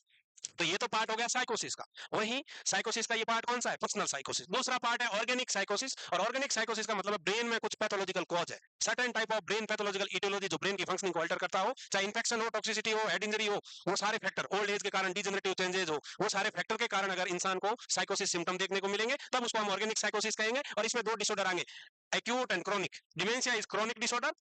डिमेंशिया धीरे धीरे जैसे जैसे बूढ़े होंगे ब्रेन में न्यूरॉन्स नहीं बनेंगे, डिजनरेशन होगा, ब्रेन का एट्रोफी होगा, श्रिंक होगा और भूला बनता जाएगा, धीरे धीरे भूलता जाएगा है, वो है डिमेंशिया। क्रॉनिक है प्रोग्रेसिव, स्लो प्रोग्रेसिव है। वहीं डेलीरियम क्या है, ये एक्यूट है, सडन डेवलप होगा, एक्यूट कंफ्यूजनल स्टेट बोलते हैं इसको, एक्यूट ब्रेन सिंड्रोम बोलते हैं, और ये सडन डेवलपमेंट होने वाला डिसऑर्डर है जिसका मेन फीचर होता है क्लाउडिंग ऑफ कॉन्शियसनेस। क्लाउड मंगाए कुछ आपके लिए, चाय कॉफी समोसा है, लगातार उबासियों की झड़ी लगा दी बेटा तुमने, खड़ी हो जा 2 मिनट ताकि उबासी ना आए। हाँ तुम ही हो, रियलाइज हो गया तुम ही हो, पर कोई ना। फिर आता है neurosis. Neurosis minor disturbance due to stress है, और न्यूरोसिस को मेनली हम न्यूरोसिस में पढ़ेंगे एंजाइटी, फोबिया, ओसीएन यानी ओसीडी, और हिस्टीरिया। हिस्टीरिया को हम कन्वर्जन डिसऑर्डर बोलते हैं, अभी हिस्टीरिया पुराना वर्ड है, हिस्टीरिया पुराना वर्ड है। तो इन सारे डिसऑर्डर को हम वन बाय वन पढ़ेंगे। जैसा आपको पता है एंजाइटी क्या है और फोबिया क्या है। एंजाइटी का मतलब होता है imagine danger, feeling of uneasiness, restlessness और tension due to imagine danger. जैसे एग्जाम देने गए तुम लोग, नॉट सेट फ्री दे के आए, गेट पे बाहर जब हॉल टिकट चेक करा के लाइन में जा रहे थे तभी तुम्हारा दिल फट फट फट कर रहा था, पसीने आ रहे थे कि कैसा होगा, मेरा होगा कि नहीं। अब तुमको क्या पता पेपर कैसा आएगा, तुम्हारा होगा कि नहीं होगा, ये तुम इमेजिन कर रहे थे कि पेपर टफ तो नहीं आएगा कहीं, मेरा नहीं हुआ तो, ऐसा तुम सोच रहे थे, वो तो थी एंजाइटी। फोबिया क्या है, अभी शाम को 7:30 बजे क्लास से बाहर निकलोगे, गली में 4 कुत्ते हाउ हाउ करते हुए तुम्हारे पीछे पड़ गए, अब तुम वहां से भागोगे, तब तुम डरोगे भयंकर वाले। जब रियल डेंजर रियल सिचुएशन का सामना हो जाए उस टाइम जो घबराहट अनइजीनेस और एंजाइटी होती है वो क्या कहलाता है, वो फोबिया कहलाता है। और एंजाइटी में फियर अननोन है, फियर क्या है, अननोन है, हमें नहीं पता ऐसा होगा या नहीं होगा। हॉस्टल से अभी क्लास से 7:30 बजे निकलते ही ऐसा मन में सोच रहे हो, यार अंधेरा हो गया, बाहर गली में कुत्ता काट सकता है, अभी तुम्हें कुत्ता दिख थोड़ी रहा है, तुम सोच रहे हो, ये एंजाइटी है। कुत्ता दिख रहा है और फिर भागा है तुम्हारे, वो फोबिया है। वो क्या है, फोबिया है। चलो इसके अलावा ओसीडी, ओसीएन को दूसरे वर्ड में ओसीडी बोलते हैं, ऑब्सेसिव कंपल्सिव न्यूरोसिस या ऑब्सेसिव कंपल्सिव डिसऑर्डर। इसमें दो चीज मेन डिसऑर्डर होता है, एक होता है ऑब्सेशन, दूसरा होता है कंपल्सन। ऑब्सेशन का मतलब होता है रिपीटेड थॉट्स। रिपीटेड थॉट्स का मतलब लगातार माइंड में थॉट आएंगे, लगातार थॉट आते रहेंगे आते रहेंगे। अब थॉट आ रहे हैं बार बार कि हाथ गंदे हैं, हाथ गंदे हैं, हाथ गंदे हैं, तो अब क्या होगा, कंपल्सन होगा। कंपल्सन का मतलब है रिपीटेड एक्शन। अब हाथ गंदे हैं गंदे हैं, ये सोच सोच के एंजाइटी हो रही है, तो उठ के जाएगा हाथ धोएगा। हाथ धोते ही नल बंद किया, वापस विचार आया, हाथ फिर से गंदे हो गए, फिर धोएगा। तो धोते जाओ, पूरे दिन यही चलेगा, पूरे दिन यही चलता है ओसीडी वाले में। ये ओसीडी है। हिस्टीरिया, जिसको कन्वर्जन डिसऑर्डर बोलते हैं, ये अटेंशन सीकिंग बिहेवियर है। जुर्मी है। अटेंशन सीकिंग बिहेवियर का मतलब है कि तुम्हारा ध्यान किधर है। हाँ, जुर्मी की तरफ देखो। है? तो जुर्मी की तरफ देखो सब। तो जुर्मी क्या करती है, लोगों का ध्यान खींचने के लिए स्पेशली डिजाइंड कॉस्ट्यूम्स है, स्पेशली डिजाइंड कॉस्ट्यूम्स। यहाँ चिड़िया उड़ रही होती, दो पंखे लगे होते हैं, पंखे है, या फिर यूं करते पूरे कपड़े यूं ऊपर हवामदार हैं, इधर आ रहे हैं, चक्रे घूम रहे यूं, सर सर पता नहीं क्या क्या है? ऐसे पर्सनैलिटी क्यों, ताकि सब देखे ओ क्या है ये, ध्यान ध्यान, अटेंशन सीकिंग बिहेवियर। हिस्टीरिया क्या है, कन्वर्जन डिसऑर्डर बोलते हैं इसको, और दूसरे वर्ड में बोलते हैं अटेंशन सीकिंग बिहेवियर, कन्वर्जन, या फिर इसका मेन होता है अटेंशन सीकिंग। अटेंशन सीकिंग है ये। बहुत सारे लोग होते हैं ऐसे, सुर्ख लाल कलर की लिपस्टिक लगा के, सुर्ख लाल मतलब समझ रहे हो, भयंकर लाल बे, लाल भी कैसी, भयंकर लाल, ऐसा लग रहा है अभी ताजे ताजे चूहे खाए हैं। और उसके बाद हील वाली सैंडल, हील की सैंडल कितनी इतनी लंबी, इतनी तिखी, ऐसे टक टक, भाई साहब किसी के पेट निकले आर पार हो जाए है? और ऐसी आवाज आएगी, घोड़ा चलता जैसे टक टक टक टक, भाई साहब सबका ध्यान जाएगा, ऐसे यूं देखेंगे सारे। तो उसका मकसद ही यही था कि तुम सब देखो, और तुमने सबने देखा। तो मकसद में जब पूरी हो जाती है तो तसल्ली मिलती है मन को, अंदर हाँ सबने देखा। बस यही है और कुछ नहीं है इसमें। चलो, अब साइकोसिस और न्यूरोसिस में डिफरेंस क्या है, तो साइकोसिस और न्यूरोसिस का डिफरेंस देखो, क्या डिफरेंस है भाई साहब।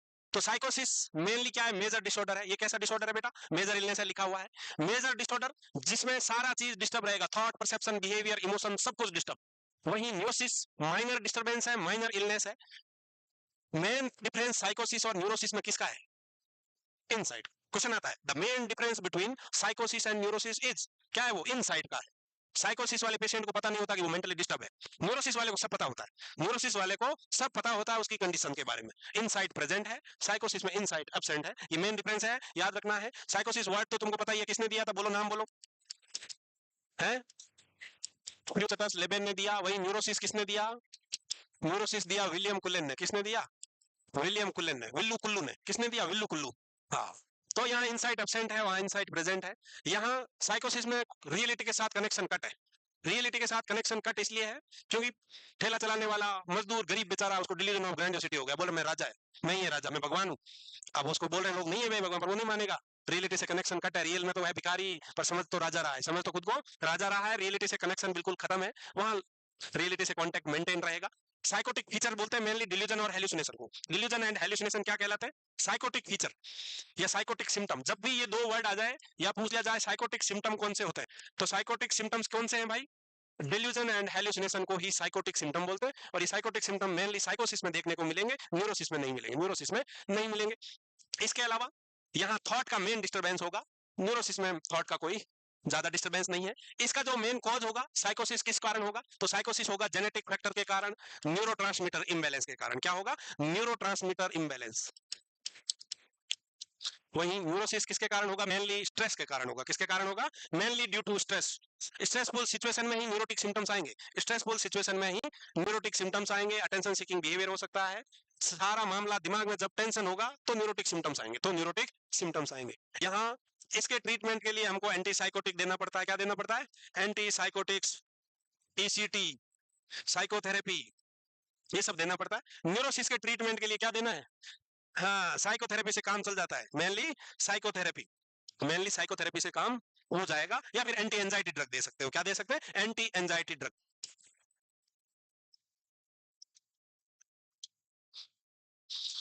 साइकोसिस में हॉस्पिटलाइजेशन की जरूरत पड़ती है मोस्ट ऑफ केसेस में, वहीं न्यूरोसिस वाले पेशेंट ओपीडी बेसिस पे ट्रीट हो सकते हैं, क्योंकि काउंसलिंग सेशन रखने हैं साइकोथेरेपी के, ओपीडी बेसिस पे काउंसलिंग और साइकोथेरेपी हो सकती है। तो ये डिफरेंस है, याद रखना है।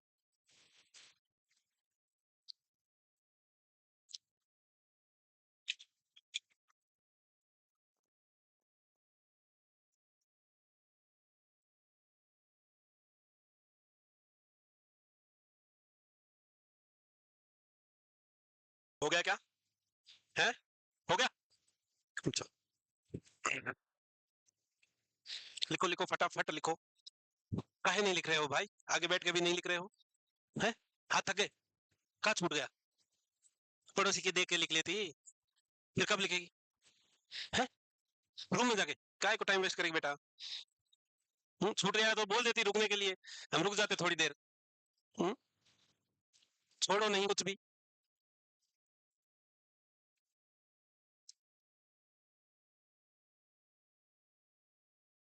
तो क्या डिफरेंस याद रखोगे कि साइकोसिस वर्ड फ्यूचरस लेबन ने दिया, न्यूरोसिस वर्ड विलियम कुल्ले ने दिया। साइकोसिस मेजर डिस्टरबेंस है पर्सनली थॉट बिहेवियर का, वहीं न्यूरोसिस माइनर डिस्टरबेंस है पर्सनैलिटी का और बिहेवियर का।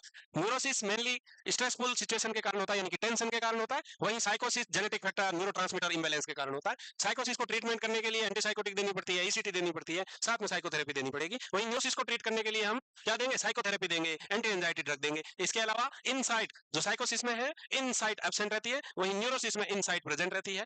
तो सीधी सी बात इतनी है कि इनसाइट, बताओ बेटा, इनसाइट क्या होता है? इनसाइट लिखा है ऊपर देखो, सबसे ऊपर गोला करके, इनसाइट एब्सेंट। बताओ तुम प्रेजेंट हो, मुझे बताओ इनसाइट क्या होगा? बताओ बताओ। कल भी मैंने इनसाइट इनसाइट किया था, आज फिर से बोलो बोलो बोलो बोलो बोलो बोलो बोलो बोलो। कल 100 बार लिख के लाना इनसाइट इनसाइट ऐसे है, क्यों नहीं याद है? कल आए थे ना, अभी भी बताया, फिर भी याद नहीं है, काहे नहीं है बेटा? दिमाग किधर है? हम्म? हम्म? बताओ फिर, पता है तो मन में क्यों रख रहे हो? वही मैं पूछ रहा हूँ, बताओ। हाँ बताओ बताओ, गलत हो जाएगा तो कोई बात नहीं, वो ठीक है। इनसाइट का मीनिंग बताओ, इनसाइट का मतलब क्या होगा? बताओ बताओ बताओ बताओ, वरना मैं रो दूंगा, जल्दी बताओ बेटा, बता। मैं इनसाइट का मीनिंग पूछ रहा हूँ सिर्फ, बेटा बता। मेंटल। अरे भाई, इन का मतलब क्या होगा? अंदर। और साइट का मतलब क्या होता है? अबे देखना, तो खुद के अंदर देख के पेशेंट को क्या पता चलेगा कि वो मेंटली हेल्दी है या इल है? इतना क्या सोच रहे हो भाई? अवेयरनेस अबाउट मेंटल हेल्थ और illness, awareness about mental health and illness क्या कहलाएगा? इनसाइट कहलाएगा। इनको पढ़ो रे, वर्ड पढ़ लो, क्या करते हो ऐसे? कल एक ही क्लास में बेटा, क्यों नहीं याद किया तुमने? कहा याद नहीं किया बताओ? कल याद नहीं करके एक मुर्गी बनाऊंगा मैं।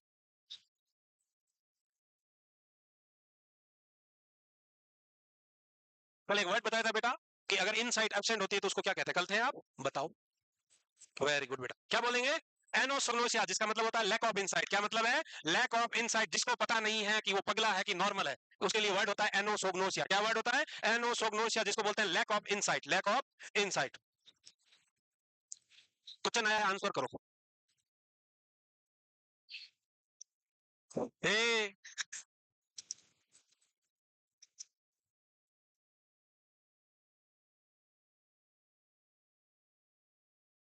बता बेटा, क्यों है? क्यों बोलते डर गई? अबे है तो है, क्यों क्या है? यहाँ क्या लिखा हुआ है? Patient is not having awareness about mental health and illness, यानी कि पेशेंट को पता नहीं है खुद के मेंटल हेल्थ के बारे में, तो उसके लिए क्या वर्ड यूज करेंगे? एनोसोग्नोसिया यूज करेंगे। इनसाइट का मतलब होता है अवेयरनेस। इनसाइट का मतलब क्या है? Awareness about. पता ही है तुमको, ये अवेयरनेस है, यहाँ क्वेश्चन में लिखा है नॉट हैविंग अवेयरनेस, इसका मतलब एनोसोग्नोसिया है, लैक ऑफ इंसाइट है। क्या है ये? लैक ऑफ इंसाइट है। वहीं प्रेसोपग्नोसिया क्या है और ऑटो प्रेसोपग्नोसिया क्या है भैया? प्रेसोपग्नोसिया का मतलब होता है not able to identify different faces, not able to identify different faces, ये अलग अलग चेहरे के थोबड़े पहचान नहीं पाएगा, अलग अलग चेहरे पहचान नहीं पाना क्या कहलाता है? प्रेसोपग्नोसिया कहलाता है। Not able to identify, not able to identify different stimuli, different stimuli, specially different faces, different face, अलग अलग तरह के चेहरे नहीं पहचान पाना प्रेसोपग्नोसिया कहलाएगा। वहीं खुद का थोबड़ा भी नहीं पहचान पाएगा, ऑटो प्रेसोपग्नोसिया है। Not able to identify own face, not able to identify own face, खुद का चेहरा नहीं पहचान पाना ऑटो पग्नोसिया कहलाता है।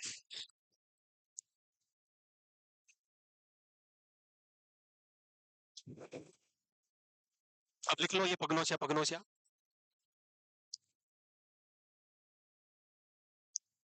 मीनिंग लिखने हैं तुमको, तो कहीं भी ये वर्ड काम आ सकता है, एग्जाम में क्वेश्चन आ सकता है, तो आपको आना चाहिए बस। क्या हैंड राइटिंग समझ नहीं आ रही? नहीं आ रही? लिख बेटा लिख, DIFFERENT, वैसे चलता है ना रील में, ऐसे देखो, जैसे ऐसे बच्चे बोलो, GOOGLE, गुलगुले। ये क्या है? गुलगुले। तो वैसे ही बेटा बोलो ये DIFF। ठीक है। अब ये मत लिख लेना गूगल गुलगुले नहीं चाहिए, नहीं है इसमें। ये है लैक ऑफ इंसाइट, ये है अवेयरनेस, ये कल लिखाया हुआ है, ये भी कल लिखाया हुआ है। अभी लिखने लायक चीज है prosopagnosia. Not able to identify different stimuli, specially different faces. वहीं नॉट एबल टू आइडेंटिफाई खुद का चेहरा, खुद का चेहरा। चलो अब हो गया गुलगुले। चलो अब इसमें एमसीक्यू आया नॉट सेट में, पिछले में, और नॉट सेट में आया कि डीएसएस में आया, किस में आया पता नहीं। लेवल ऑफ इनसाइट आया था, लेवल ऑफ इनसाइट। तो इनसाइट के 6 लेवल होते हैं, 6 लेवल्स है, there are 6 level of insight. Level first क्या है? क्वेश्चन में ऐसा पूछा जाएगा आपको कि पेशेंट इलनेस के बारे में अवेयर है but cause is unknown, what is the level of insight, ऐसा ही क्वेश्चन आया था। तो आप याद रखना है ये सब। अब लेवल पहला क्या है? पहला लेवल का मतलब होता है complete denial of illness. Patient mentally disturb है, रामलाल पेशेंट को सिजोफ्रेनिया, और उसको बोल रहे हैं भाई साहब तुम डिस्टर्ब हो। वो बोलेगा नहीं मुझे नहीं है, कुछ नहीं है, मुझे कोई बीमारी नहीं है, कंप्लीट डिनाइल कर रहा है, इसका मतलब लेवल 1 है। लेवल 2 का मतलब है स्लाइट अवेयरनेस है। लेवल 2 में क्या है? स्लाइटली अवेयर है, हल्का फुल्का थोड़ा बहुत पता है कि कुछ ना कुछ तो गड़बड़ है, स्लाइटली अवेयर है, तो लेवल 2 है। तीसरा है कि awareness of being sick but blaming it on external factor, कि मेरा दिमाग खराब चल रहा है आजकल, क्यों? क्योंकि उस पड़ोसी ने काला जादू किया हुआ है, दूसरे को ब्लेम करेगा।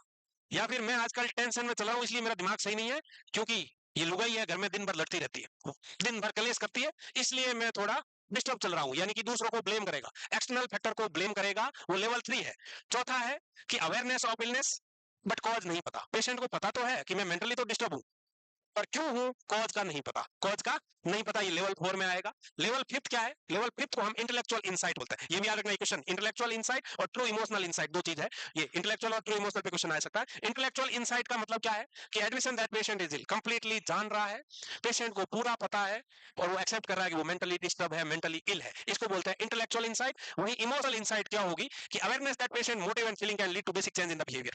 ट्रू इमोशनल इंसाइट है, ट्रू इमोशनल इंसाइट का मतलब पेशेंट अवेयर है कि उसके मोटिव और फीलिंग है वो बिहेवियरल चेंज कॉज कर सकते हैं, यानी कि उसकी जो थॉट प्रोसेस है, इनर डिजायर है, उसके कारण ही उसका एबनॉर्मल बिहेवियर हो रहा है, क्योंकि उसकी थॉट में डिसऑर्डर आया है, दिमाग में बार बार आइडिया आ रहा है कि वो राजा है, बट वो नहीं ऐसा चाहता कि वो राजा है, बट बार बार उसके दिमाग में थॉट आ रहा है कि वो राजा है, इसलिए वो राजा जैसा बिहेव कर रहा है, राजा जैसा बिहेव कर रहा है, इसको बोलते हैं ट्रू इमोशनल इंसाइट। यानी कि वो रिलेशनशिप समझ रहा है, कॉज प्लस उसका जो बिहेवियर आ रहा है उसके बीच का रिलेशनशिप को अंडरस्टैंडिंग है, इसका मतलब है वो ट्रू इमोशनल इंसाइट। और ट्रू इमोशनल इंसाइट को हम हाईएस्ट लेवल ऑफ इंसाइट बोलते हैं। क्या बोलते हैं? हाईएस्ट लेवल ऑफ इंसाइट का हुआ। ट्रू इमोशनल इंसाइट को हम बोलते हैं highest level of insight, highest level of insight. तो 6 लेवल है इंसाइट के, ये 6 लेवल आपको याद रखना है। पहला लेवल मना कर रहा, कंप्लीटली डिनाइल, नहीं मुझे कुछ ना है, मैं मेंटली डिस्टर्ब नहीं हूं, वो है पहला लेवल। दूसरा लेवल स्लाइटली अवेयर है, slightly aware but denying eight the same time, पूरा वर्ड ऐसा आ जाए, slightly aware but denying eight the same time, denying eight the same time. कौन है वो? कौन है वो महान आत्मा? उसकी मूर्ति लगाएंगे क्लास में, कौन था वो? किसका बजा फोन? रंगून से आया टेलीफोन, कौन था? अबे बोलो, इतनी दोस्ताना काहे निभा रहे हो, किसका आया? किसका था? इधर से बजी घंटी कहीं, हुँ? उधर किसका कॉल आया? सिर्फ नाम बताएं पढ़ के उसका, सिर्फ कहाँ हो? अबे कहाँ हो? हाँ, तो पता नहीं है उसको, कोचिंग हो, चेक कर रहा है, चेक कर रही है या कर रहा है कि कहाँ है? हैं? क्या सच में क्लास में है? ठीक है भाई, इसको शांत करा करो, ये म्यूट भी होता है, वाइब्रेट भी होता है, या जानबूझ के घंटी चालू रखी? चलो कोई बात नहीं, हो जाता है, गलती से मिस्टेक हो जाता है। तो लेवल याद रखना है, तो लेवल में याद रख लोगे भाई, पहला क्या है? नहीं मुझे कोई बीमारी नहीं है, ये लेवल फर्स्ट है। दूसरा क्या है?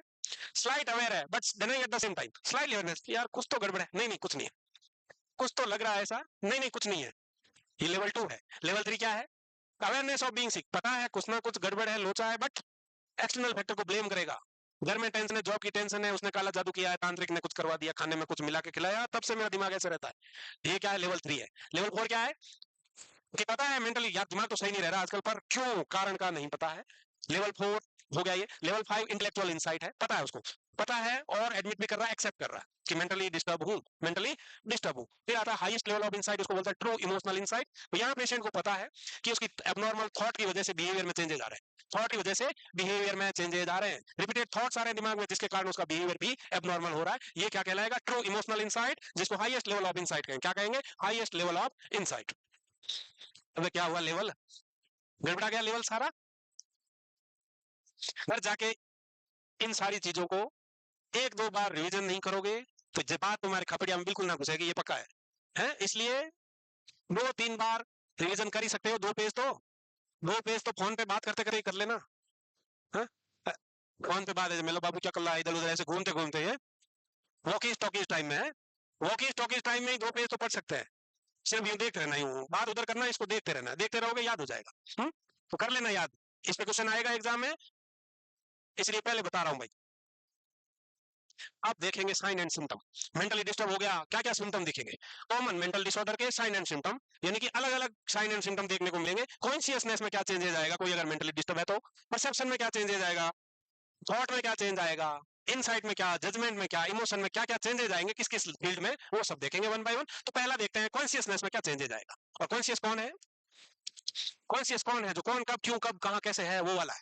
जिसको टाइम प्लेस पर्सन और सराउंडिंग के बारे में पता हो, टाइम प्लेस पर्सन और सराउंडिंग के बारे में पता हो, वो कॉन्शियस है। वो क्या है? कॉन्शियस।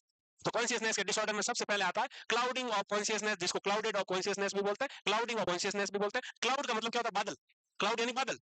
तो बादल आते हैं तो क्या होता है? धुंधला हो जाता है। जैसे अगर दिन में बादल छा जाए तो रोशनी धुंधली हो जाती है। कैसी हो जाती है रोशनी? धुंधली। रोशनी धुंधली होने का मतलब क्या है? लाइट कम हो जाएगी, डिम हो जाएगी ना। तो वहीं अगर कॉन्शियसनेस के आगे बादल आ जाए तो क्या होगा?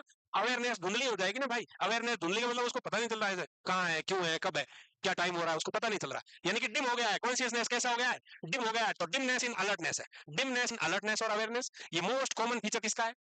डेलीरियम का है। तो डेलीरियम एक्यूट ब्रेन सिंड्रोम है, जिसमें क्लाउडिंग ऑफ कॉन्शियसनेस होता है। और इसी क्लाउडिंग ऑफ कॉन्शियसनेस को क्या बोलते हैं? मेंटल फॉगिंग बोलते हैं। ये भी क्वेश्चन आया हुआ मेंटल फॉगिंग वाला। मेंटल फॉगिंग, मेंटल फॉगिंग का मतलब क्या है? मेंटल वर्ड से समझते हैं अपन ब्रेन, है दिमाग। दिमाग के आगे कोहरा छा गया। कोहरा छाया तभी तो धुंधलापन हुआ कॉन्शियसनेस में। फॉग यानी कोहरा, है धुंध। जब सर्दियों में कोहरा आता है, फॉग आता है, तो क्या दिखता है? धुंधला। तो वही कॉन्शियसनेस धुंधली हो गई है, इसलिए क्या बोलते हैं इसको? मेंटल फॉगिंग बोलेंगे। क्या बोलेंगे? Mental fogging. दूसरा कंफ्यूजन। कंफ्यूजन ही कंफ्यूजन है। कौन देख रही है बेटा? What is my last word? खड़ी होके बताएगी। नहीं, तुम्हारे पीछे। हमको सब दिखता है, तुमको क्या लगता है नजर कमजोर है?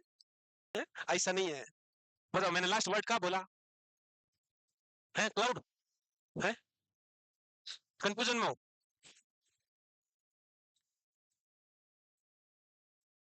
बैठो, काहे करते हो ऐसी हरकतें? क्या करें, रहा नहीं जाए। मोबाइल चीज ही ऐसी है ना, क्या करें। चलो, कंफ्यूजन। कंफ्यूज नहीं होने का है। कंफ्यूजन का मतलब क्या होगा? कंफ्यूज कब होगा इंसान? कंफ्यूज कब होगा?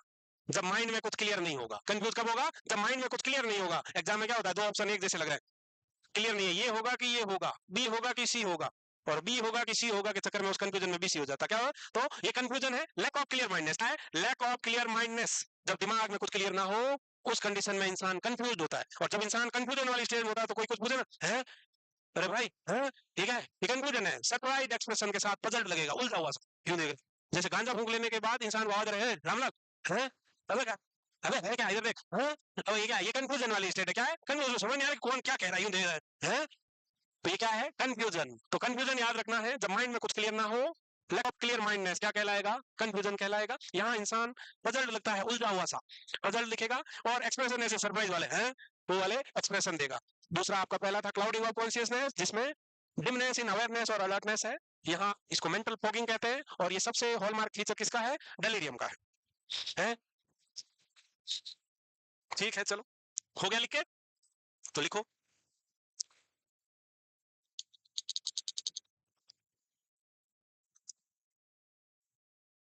अरे फोन ना चलाया करो क्लास में, और फोन चलाओगे तो इसमें तेरा घाटा है। ऐसा नहीं करने का है ना बेटा। नुकसान किसका?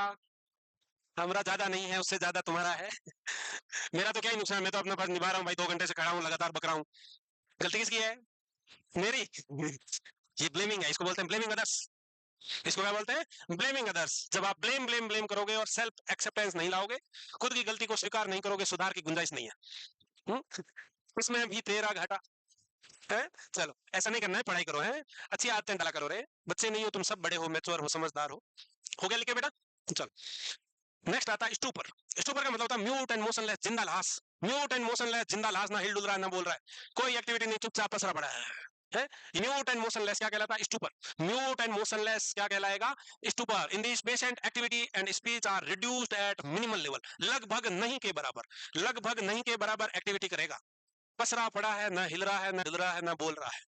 ये क्या है? स्टूपर। और स्टूपर किसमें देखने को मिलेगा? स्पेशली साइकेट्रिक डिसऑर्डर में, कैटाटोनिक डिसऑर्डर में देखने को मिलता है। कैटाटोनिक सिजोफ्रेनिया बोलते हैं इसको, क्या बोलेंगे? कैटाटोनिक सिजोफ्रेनिया में देखने को मिलता है। फिर कोमा, तुमको सबको पता है, कोमा वो है जो लंबे समय से अनकॉन्शियस है, प्रोलॉन्ग्ड स्टेट ऑफ अनकॉन्शियसनेस। लंबे समय से कोई अनकॉन्शियस की स्टेट में हो, जिसको हम कोमा बोलते हैं। और कोमा वाला इंसान पेनफुल स्टिमुलाई को भी रेस्पॉन्ड नहीं करता, क्योंकि जीसीएस बहुत पुअर होता है, डाउन होता है। तो कोमा किसको है? जो लगातार अनकॉन्शियस वाली स्टेट में है, वो क्या है? कोमा। इसके बाद इसके जैसा ही एक कोमा विगिल है। कोमा विगिल का मतलब है, मुन्ना भाई मूवी देखी थी, मुन्ना भाई एमबीबीएस, उसमें आनंद भाई थे, आनंद भाई, आनंद भाई आंखें खुली रखते थे बस यूं, वो क्या था? कोमा विगिल है। ए वेकिंग कोमा इन विच आई रिमेन्स ओपन। ए वेकिंग कोमा इन विच आई रिमेन्स ओपन, इसको क्या बोलते हैं? Coma Vigil. ए वेकिंग कोमा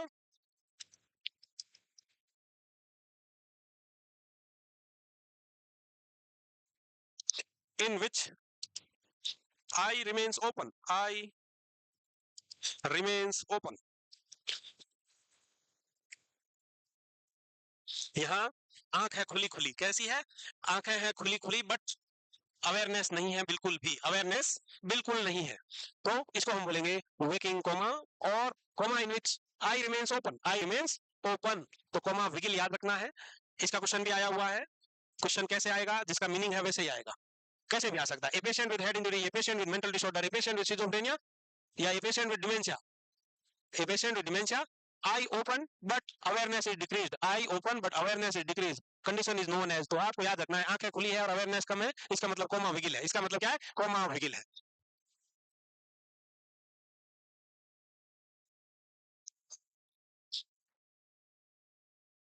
तो इसके ऊपर जिसको याद रखना है, म्यूट एंड मोशनलेस।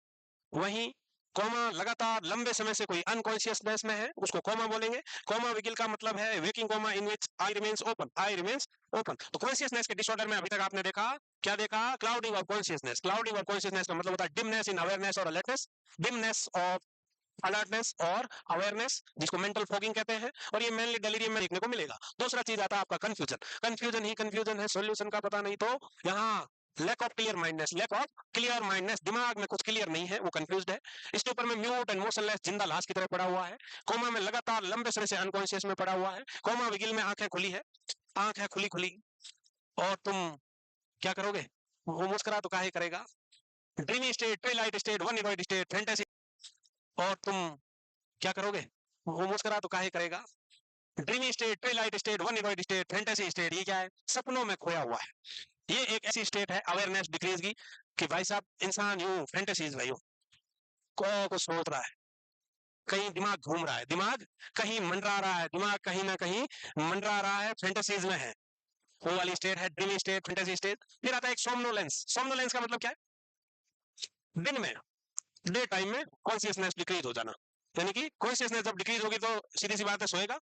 तो excessive daytime sleepiness, excessive daytime sleepiness, जिसको बोलते हैं हम सोमनोलेंस। वनीरॉइड, ट्विलाइट और ड्रीमी स्टेट, जिसमें इंसान फैंटेसीज में रहता है, सपनों की दुनिया में है। बॉडी तो प्रेजेंट है, दिमाग कहीं मंडरा रहा है, दिमाग कहीं चहलकदमी कर रहा है। यहाँ बेंचें तोड़ रहे हैं, पर हो क्या कर रहा होगा वो है? तो ऐसा वाला नहीं करने का है, वो किसमें होगा? वन नीरोइड स्टेट है। फिर आता है आपका somnolence, excessive daytime sleepiness, excessive daytime sleepiness, झपकियां, जैसे कुछ लोग ले रहे हैं, कोई छुप के ले रहे हैं, फिर यूं पोजीशन ले लेते हैं, फिर पता नहीं चलता, थोड़ी देर में आंख खोलते हैं, और आंख खोल कर यूं ही करेंगे, जैसे पूरा सुन रहे थे वो अभी तक है। अभी मैं नोटिस करूंगा जो यूं कर रहा है, इसे मतलब वो सो रहा था, मजाक कर रहे हैं, ऐसा नहीं है, सभी नहीं सोते।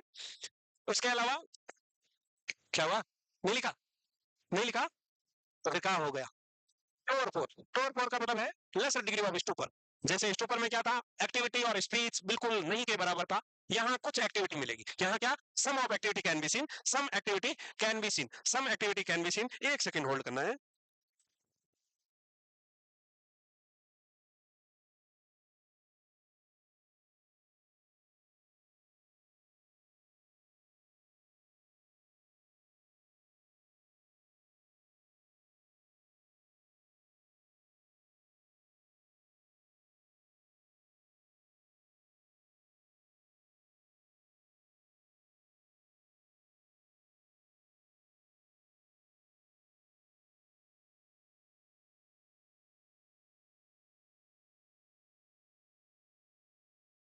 हाँ, रिड्यूस टू मिनिमल लेवल, लगभग नहीं के बराबर हिल डुल रहा है। यहाँ क्या है, सम एक्टिविटी है, यहाँ क्या है, सम एक्टिविटी है। इसको बोलते हैं लेसर डिग्री ऑफ स्टूपर। क्या बोल सकते हो, लेसर डिग्री ऑफ स्टूपर।